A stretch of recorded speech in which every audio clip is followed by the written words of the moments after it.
Hi, this is Eric, and we're going to talk about another core principle in recovery today. It's about acquiring God's grace, God's power, God's divine energy, and the things that block us.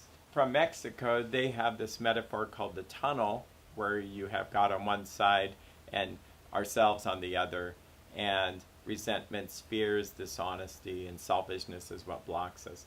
I kind of like to think about it this way, since I consider God as upward and beyond. And I also think of the metaphor of the artery, like we have a coronary heart attack. It's because there's all this plaque and buildup. And that recovery is like we're having a cardiac arrest. Actually, it is like a heart problem. And it all gets cleaned out, but then we have to diet and exercise to keep things clean. Very much like steps 10 and 11. So up here we have God. And God basically is, the Father, the Son, and the Holy Spirit is my understanding of God. We have God's grace.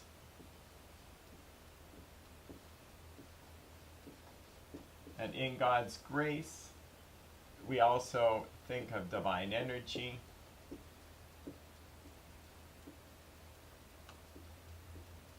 And the Holy Spirit. In early Christianity, that is God's grace was the Holy Spirit. And it wasn't until later that it became kind of a thing through Martin Luther, Protestantism, that kind of becomes this unmerited favor where we get out of jail over and over and over again. This isn't that. What we're talking about is by God's grace, I'm 3 days sober or 3 years sober. Okay? That it's this divine power. In the big book in AA, Alcoholics Anonymous, talks about that lack of power was our dilemma. So what are the things that block us from this power? Well, here is me. Up there is God. And I have selfish things that block me. I have resentments, things that I didn't get, that I wanted, and that I can't let go of. And it says that resentment is the number one offender. It destroys more alcoholics or any kind of addict. And then this is all laced with fear. We're just constantly fearful, usually about what I'm not going to get. And then, often, there is dishonesty, which is throughout this situation. I just make up stuff and have a double life, etc. So as you can see at the beginning of recovery, it's like there is no power coming through. It's like we're going to die. Just like an artery, if it's blocked, we're going to die. We need that blood to keep us alive. We need the oxygen in the blood. So what does 4-step do? It's confessing, making a list of all these things, and became willing to have these things removed. So these things are removed by God's grace. Again, the process, we do our part. We talk with another human being and share with God, ourselves, and another human being the exact nature of our wrongs, which is step 5. And we become entirely ready to have these defects of character removed. And then we humbly ask Him to remove these defects of character. That's steps 6 and 7. And we make a list of all the people we have harmed. And we have harmed people.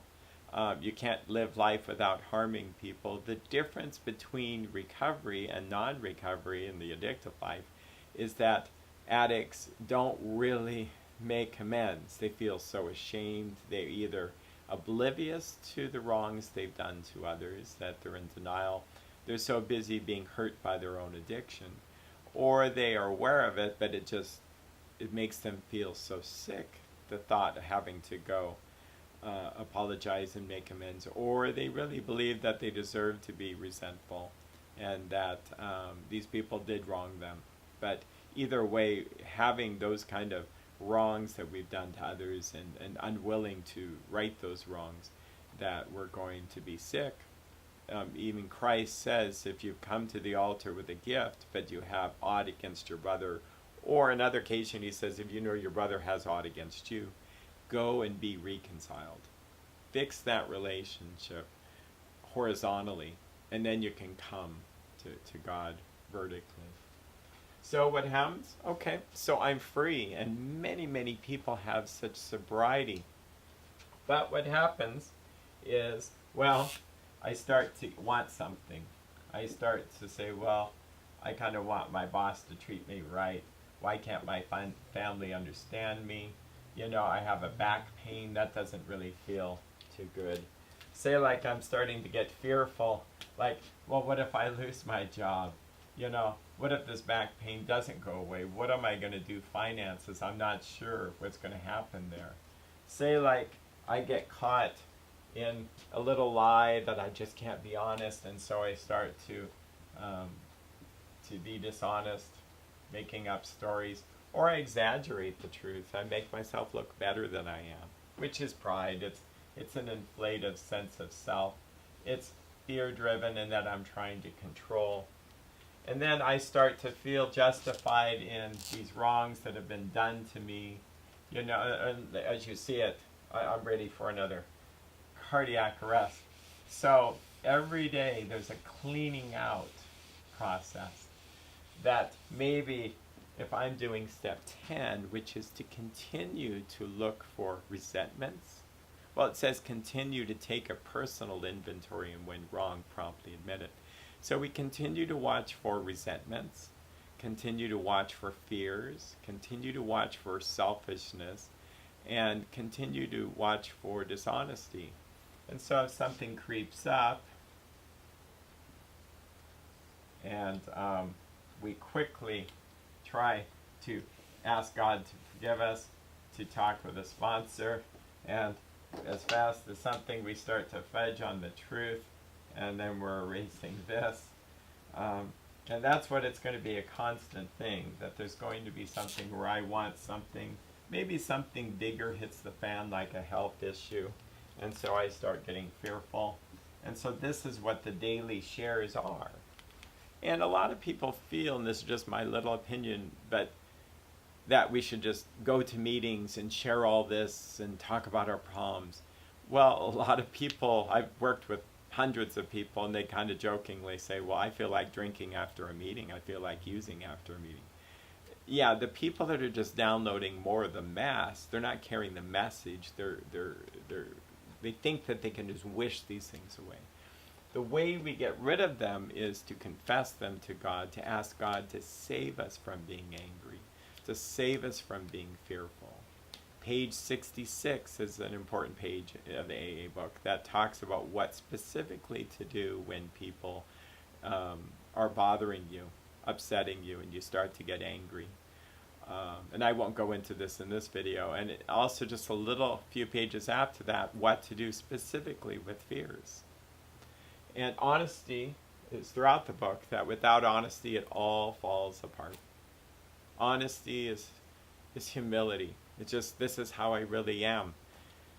Confessing my fears, confessing my anger, confessing my resentments, my selfish desires, ways I've hurt people, that's being honest, it's being humble. And God gives grace to the humble, but He's opposed to the proud. There's a certain aspect of pride in any of this, and that I want what I want. This is me we're talking, even though lots of other people suffer greatly.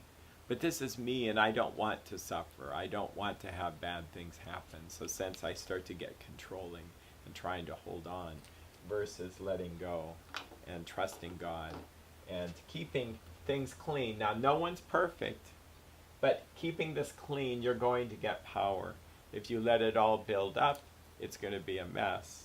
I can guarantee you, I've had that happen many times. As I, just one day at a time, we're just talking 24 hours, just do what pages 84 to 88 of the big book of AA book, and you'll be fine. And we will talk about that later. You have a great day in recovery.